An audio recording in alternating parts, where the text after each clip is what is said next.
कोरोनाची तिसरी लाट येणार की नाही याची चर्चा सुरू असतानाच आता डेंग्यूच्या एका नव्या व्हेरिएंटनं डोकं वर काढलंय। या व्हेरिएंटबाबत तज्ज्ञांनी काय सावधगिरीचा इशारा दिलाय पाहूया हा स्पेशल रिपोर्ट।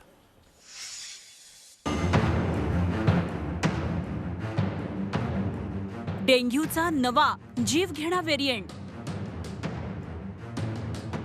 महाराष्ट्रासह 11 राज्यांमध्ये फैलाव।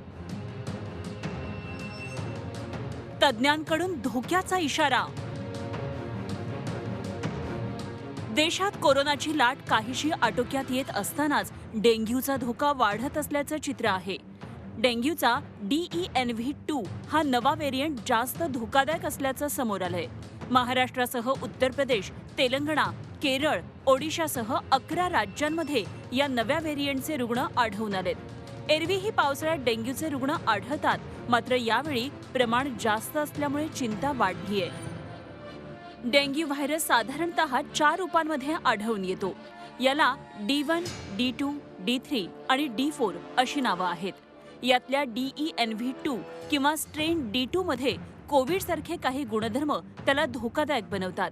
यामध्ये ताप येणं, प्रचंड डोकेदुखी, सांधेदुखी, पोटदुखी, जुलाब अशी लक्षणं आढळतात। यातली बरीचशी लक्षणं ही कोविडमध्येही असल्यामुळे निदान करणं अवघड असतं। या व्हेरिएंटवर लवकर उपचार केले नाहीत तर तो जीवघेणा ठरू शकतो, असा इशारा तज्ज्ञांनी दिलाय।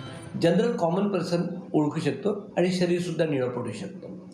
अंगावर निळे चट्टे येऊ शकतात, ज्याला आपण परिप्युरा म्हणतो। असे लक्षणं जर तुम्हाला दिसले की शरीर थंड पडत असेल, पेशंट खात पीत नसेल, डिहायड्रेशन जात असेल, तर डॉक्टरांचा सल्ला त्वरित घ्यावा। कोविडपेक्षा डेंग्यूमध्ये एक समाधानाची बाब म्हणजे तो श्वासाद्वारे पसरत नाही। मात्र डासांवर नियंत्रण ठेवलं नाही आणि योग्य काळजी घेतली नाही तर हा नवा व्हेरिएंट थैमान घालण्याचा धोका आहे। नागपूरहून अमर काणेसह ब्युरो रिपोर्ट, झी24 तास। जगभरात उल्कापात होत असतात, अवकाशातून काही घटक जमिनीवर पडत असतात, त्याचा अभ्यासही होत असतो। उस्मानाबादमध्ये देखील अशीच एक आगळी घटना घडली आहे। या घटनेनं भूवैज्ञानिकांसमोर नवं आव्हान ठाकलंय। नेमकं काय घडलंय पाहूया।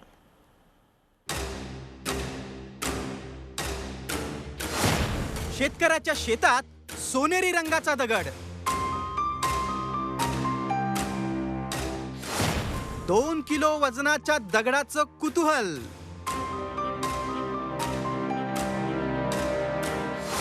आकाशातून पडला सोनेरी दगड।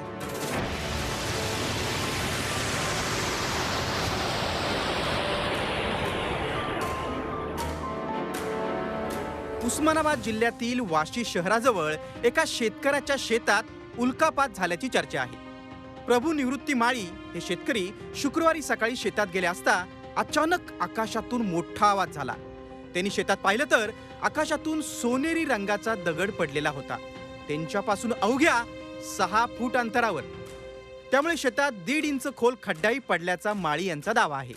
त्यांनी हा सोनेरी दगड तहसील कार्यालयात जमा केला। या सोनेरी दगडाचं वजन आहे सुमारे 2 किलो 144 ग्रॅम, 7 इंच लांब, 6 इंच रुंद आणि 3.5 इंचापेक्षा अधिक जाडीचा हा दगड आहे। ही बातमी गावात वाऱ्यासारखी पसरली। भूवैज्ञानिकांनी घटनास्थळी भेट देऊन पाहणी केली। इथं उल्कापात झालेला नाही, मात्र हा दगड नेमका कुठून आला याचा अभ्यास सुरू असल्याचं वैज्ञानिकांनी स्पष्ट केलं। इतर ठिकाणी सुद्धा त्याचे काही अवशेष सापडले का त्याचा देखील अंतिम अभ्यास करून, रॉकचा अभ्यास करून, त्याचा कॉम्पोजिशनचा अभ्यास करून, त्याच्यामध्ये त्याचे कंपोनंट्स काय काय आहेत, त्याचे कॅरेक्टर्स बघून, त्याचा लस्टर बघून, त्याचा हार्डनेस बघून, या सगळ्या गोष्टीचा अभ्यास करून तुम्हाला लवकरच अंतिम निर्णय देण्यात येईल। सोनेरी रंगाच्या या अनोख्या दगडाची उकल वैज्ञानिक सखोल अभ्यासातून करतीलच, पण तोपर्यंत अवकाशातून पडलेल्या या सोनेरी दगडाची चर्चा तर होणारच। ज्ञानेश्वर पतंगे, झी24 तास, उस्मानाबाद। खड्ड्यांनी भरलेले रस्ते, सततची वाहतूक कोंडी आणि त्या वाहतूक कोंडीमुळे लांबणारा प्रवास यामुळे वैतागले असाल तर ही बातमी नक्की बघा, कारण सायफाय चित्रपटात दिसणारी उडणारी कार हे स्वप्न लवकरच प्रत्यक्षात येणार आहे आणि ते देखील भारतीय बनावटीची फ्लाइंग कार। पाहूया हा स्पेशल रिपोर्ट।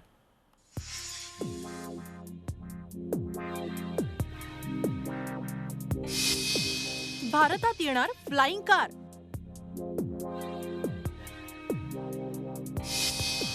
ना खड्ड्यांची कटकट, ना ट्रॅफिकची मचमच.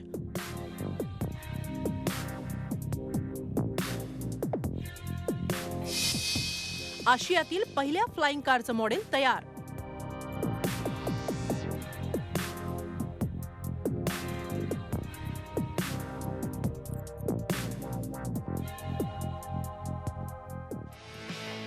हवेतून उडत जाणारी कार हे अनेकांचं स्वप्न.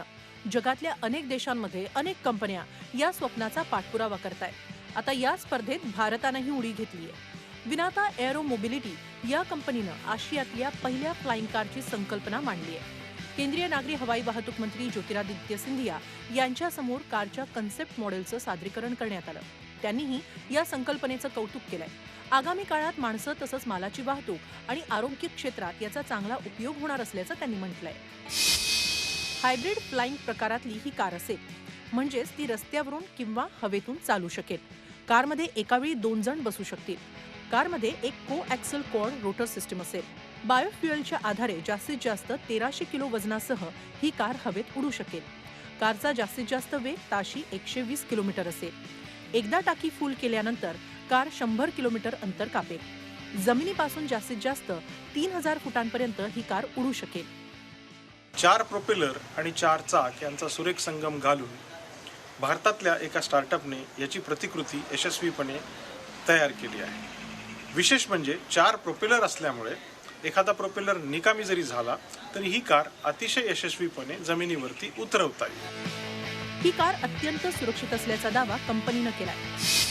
कारमध्ये 8 BLD मोटर्स आणि 8 फिक्स्ड पिच प्रोपेलर्स असतील. एकदा रोटर खराब झाला तरीही अन्य प्रोपेलर्सच्या मदतीनं कार सुरक्षित लँड करू शकेल. ही कार चालवायला सोपी असून आर्टिफिशियल इंटेलिजन्सच्या मदतीनं सर्व ऑपरेशन्स होणार आहेत. ट्रॅफिक आणि रस्त्यातल्या खड्ड्यांना वैतागलेल्यांसाठी ही कार म्हणजे वरदानच ठरणार आहे. अर्थात कार चालवण्यासाठी योग्य प्रशिक्षण आणि नियमांबाबत सरकारला नवे निर्णय घ्यावे लागणार आहेत. नाहीतर हवेतही ट्रॅफिक जॅम व्हायला वेळ लागणार नाही. पुण्याहून अरुण मेहत्रेंसह ब्युरो रिपोर्ट, झी24 तास. तुम्ही जर फेसबुकवर तुमचे फोटो ठेवत असाल तर सावध रहा, कारण तुमचे फोटो वापरून मोठी फसवणूक होऊ शकते. तुमच्या फेसबुक अकाउंटवरून तुमचा फ्लॅटही हडपला जाऊ शकतो. काय आहे हा सगळा प्रकार, तुम्हीच पहा.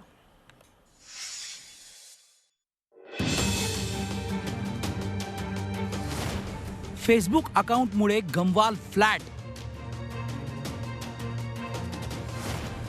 फॅमिली फोटो टाकाल तर कंगाल व्हाल. फेसबुकवरून संपत्ती हडपणारी टोळी सक्रिय. फेसबुकवर आपला तसंच कुटुंबियांचा फोटो ठेवणं तसं नवीन नाही.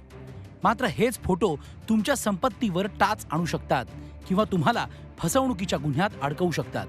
असाच काहीसा प्रकार जळगावमध्ये घडलाय.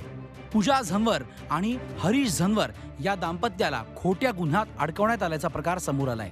पिंपराळा इथे दिनेश रामचंद्र उर्फ रमेशचंद्र तिवारी यांनी एका फ्लॅटच्या व्यवहारासंदर्भात झनवर दाम्पत्याविरोधात फसवणुकीचा गुन्हा दाखल केला होता. या गुन्ह्यात जामिनावर मुक्त झाल्यानंतर तिवारी यांनी झनवर यांची फसवणूक केल्याचा प्रकार समोर आलाय. ह्या व्यक्तीने आम्हाला इतकं फसवलंय, तर माझी आता फक्त एवढीच मागणी आहे की जे आमच्यावर खोटे गुन्हे दाखल केलेले आहेत आणि आमच्यावर जो अन्याय झालेला आहे त्याचा मला न्याय हवाय. आम्हाला माझं घरही पुन्हा हवंय, आम्हाला आमचे पैसेही पुन्हा हवेत. झनवर दाम्पत्यानं गुन्ह्यातील फिर्याद वाचली तेव्हा सौदा पावतीवर 2017 मध्ये 30,47,000 तर 2018 मध्ये 10 लाख रुपयांचा बोजा असल्याचा उल्लेख दिसला. प्रत्यक्षात या दाम्पत्यानं अशी कुठलीच सौदा पावती केलेली नव्हती. कागदपत्रांवरील साक्षीदारांनाही ते कधी भेटलेच नव्हते. रक्षाबंधनाच्या दिवशी काढलेले फोटो या दाम्पत्याने फेसबुकवर अपलोड केले होते. त्याच फोटोच्या आधारे झनवर दाम्पत्याच्या नावाने खोटा दस्तावेज तयार केल्याचं समोर येत आहे. आता झनवर दाम्पत्याच्या तक्रारीवरून रमेशचंद्र तिवारी यांच्यासह 6 जणांविरोधात जिल्हा पेठ पोलीस ठाण्यात फसवणुकीचा गुन्हा दाखल झालाय. खरं तर तो करार 67,51,000 रुपयांचा झालेला होता. मात्र त्यातील फक्त 5,38,000 रुपये बँक चेकद्वारे आणि गुगल पेद्वारे तसेच 11,000 रुपये रोख इतकीच रक्कम फिर्यादी यांना देऊन घराचा ताबा घेऊन आणि ताब्याबाबतचे आणि खरेदीबाबतचे बनावट दस्तऐवज बनवले, त्यामुळे फिर्यादीच्या फिर्यादीवरून हा गुन्हा दाखल करण्यात आलेला. या प्रकरणातून फेसबुकच्या आधारे फसवणूक करणारी मोठी टोळी सक्रिय असल्याचं उघड होतंय. त्यामुळे सोशल मीडियात वावरताना सतर्क राहा, नाहीतर तुम्ही अपलोड केलेला फोटो कुणाच्या तरी खरेदी विक्री खतावर दिसू शकतो. वाल्मिकी जोशी, झी24 तास, जळगाव. अनेक कारणांमुळे राज्यातला शेतकरी पुरता नाडला गेलाय. त्यात व्यापाऱ्यांकडून सुरू असलेली पिळवणूक वेगळीच. शेतकऱ्यांच्या अज्ञानाचा फायदा घेऊन व्यापारी त्यांची कशी लूट करतायत याचाच एक व्हिडिओ समोर आलाय. झी24 तासनं याचं इन्व्हेस्टिगेशन करत व्यापाऱ्यांच्या गोरखधंद्याचा पर्दाफाश केलाय. बळीराजाच्या मापात व्यापाऱ्यांकडून पाप. निसर्गानं झोडपलं, वजन काट्यानं मारलं. राजरोसपणे शेतकऱ्यांची लूट. झी24 तास इन्व्हेस्टिगेशन. राज्यातल्या शेतकऱ्यांमागची संकटाची मालिका संपायला तयार नाही. भाव नाही म्हणून शेतकऱ्यांवर टोमॅटो रस्त्यावर फेकण्याची वेळ आली असतानाच दुसरीकडे व्यापाऱ्यांनीही शेतकऱ्यांची लूट सुरू केल्याचा धक्कादायक प्रकार समोर आलाय. मापात पाप करून व्यापारी आपली तिजोरी कशी भरतायत त्याचा एक व्हिडिओ सध्या व्हायरल होतोय. पिंपळगाव बाजार समितीत हा धक्कादायक प्रकार घडलाय. एका शेतकऱ्यानं इथं विक्रीसाठी टोमॅटो आणले होते. प्रत्येक क्रेटमध्ये 20 किलो टोमॅटो असे 43 क्रेट त्यांनी व्यापाऱ्याला दिले. पण वजन काट्यावर प्रत्येक क्रेटचं वजन 18 किलोच भरलं. शेतकऱ्याला व्यापाऱ्याची चलाखी लक्षात आली. त्यानं वजन काटा उलटा करताच व्यापाऱ्याचं बिंग फुटलं. पहा, वजन काट्याखाली चक्क दगड लावण्यात आलाय.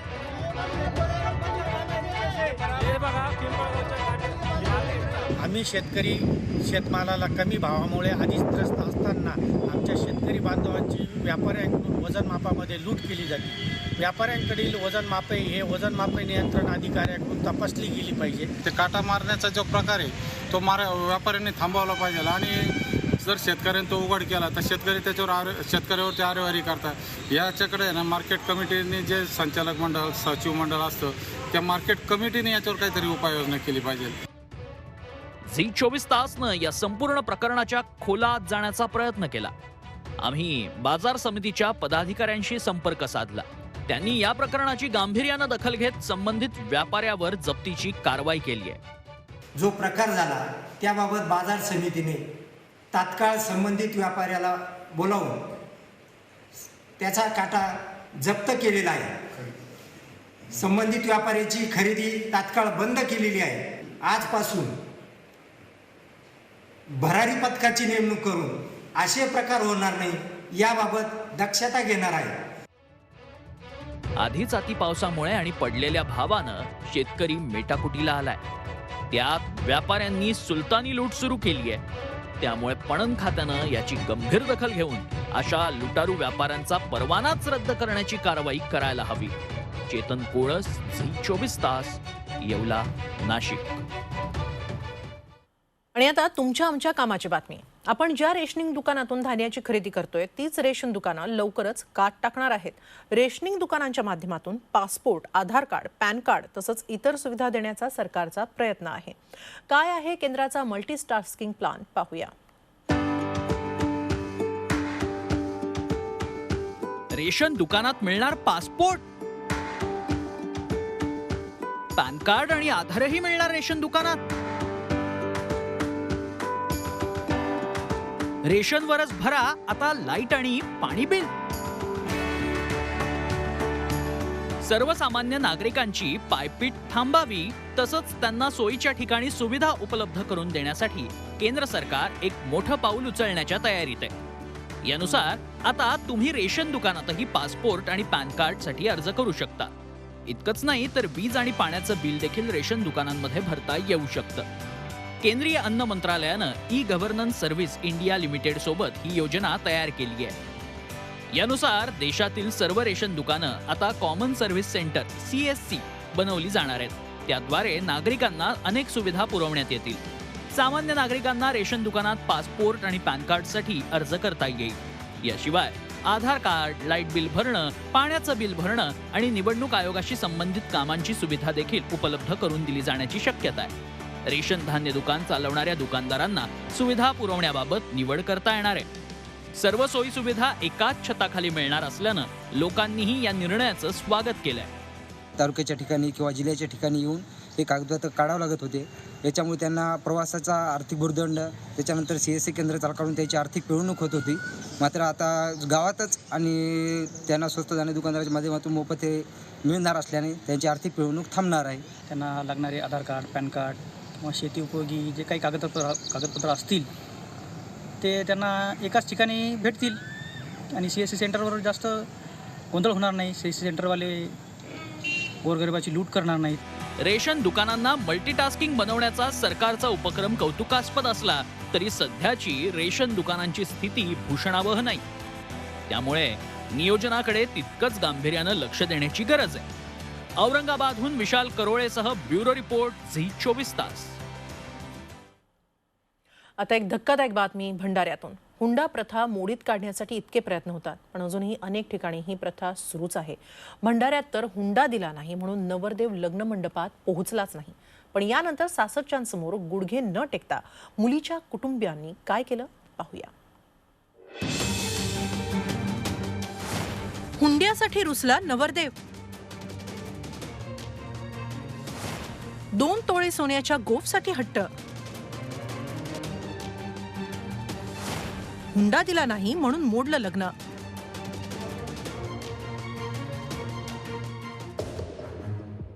हाच तो हुंड्यासाठी लग्न मोडणारा महाभाग राजेंद्र वामनराव शिंदे. भंडारा जिल्ह्यातल्या लाखनीतल्या तरुणीसोबत त्याचं लग्न जुळलं. 15 ऑगस्टला साखरपुडा झाला. निमंत्रण पत्रिका वाटल्या गेल्या. हॉलचं बुकिंगही झालं. पण 16 सप्टेंबरला लग्नाची घटिका भरली तरी हा नवरदेव लग्न मंडपात पोहोचलाच नाही. कारण हुंड्यासाठी तो रुसून बसला. 2 तोळ्याचा सोन्याचा गोफ आणि वराडी मंडळींच्या बसचा खर्च मिळावा अशा मागण्या ऐनवेळी राजेंद्र शिंदेनं केल्या. अखेर हुंड्यामुळे हे लग्न मोडलं. हे जसं आमच्या हे प्रकरण घडलं, हे महाराष्ट्रामध्ये कुठल्याही मुलीवर असं प्रकरण घडू नये आणि कुठल्याही मुलीवर असं होऊ नये बा आणि कोणाचा त्रास होऊ नये, हीच एक आमची खूप मोठी मागणी आहे. आणि अशा लोकांना खूप कडक शिक्षा व्हायला पाहिजे, हे आमची इच्छा आहे. नवरदेवानं हुंड्यासाठी लग्न मोडल्यानं वधू पक्षाला जबर धक्का बसला. या प्रकरणी वधूपित्यानं राजेंद्र शिंदे विरुद्ध हुंडाबंदी कायद्यानुसार गुन्हा दाखल केलाय. नियोजित लग्नाच्या दिवशी आरोपी हा त्या ठिकाणी आला नाहीत. त्यांच्या फिर्यादीवरून पोलिसांना हुंडा प्रतिबंधक अधिनियमांतर्गत गुन्हा दाखल करण्यात आला आहे. ऐशा नरा मोजूनी माराव्या पैजारा असं संत तुकाराम महाराजांनी सांगून ठेवलंय. हुंड्यासाठी लग्न मोडणाऱ्या अशा महाभागांवर कायद्यानंच कडक कारवाई व्हायला हवी. प्रवीण तांडेकर सह ब्युरो रिपोर्ट, झी 24 तास, भंडारा. कोकणातल्या एका मच्छीमाराचं नशीब फळफळलंय. या मच्छीमाराच्या जाळ्यात कधी नव्हे ती इतकी मासळी सापडली आहे, अगदी बंपर लॉटरी लागली आहे. पाहूया.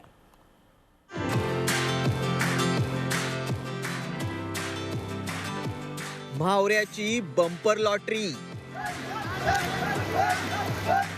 मच्छीमारांच्या जाळ्यात 3 टनांचा बांगडा. सागराची दर्या दिली, मच्छीमार मालामाल.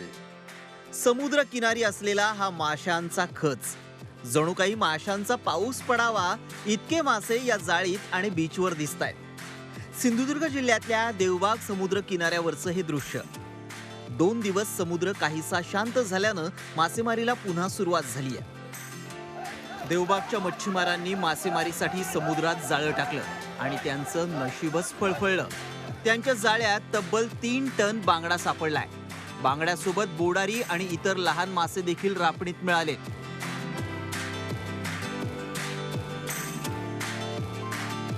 मच्छीमारांना सुद्धा किनाऱ्यावर काही प्रमाणात जास्त मासे मिळून आली होती काल आणि गिलनेटधारकांच्या सुद्धा जाळ्यामध्ये सुद्धा बांगड्याचा प्रमाण थोडा जास्त होता. लॉकडाऊनचा मोठा फटका मच्छीमारांनाही बसलाय. आता हळूहळू मासेमारी व्यवसायही पूर्वपदावर येतोय.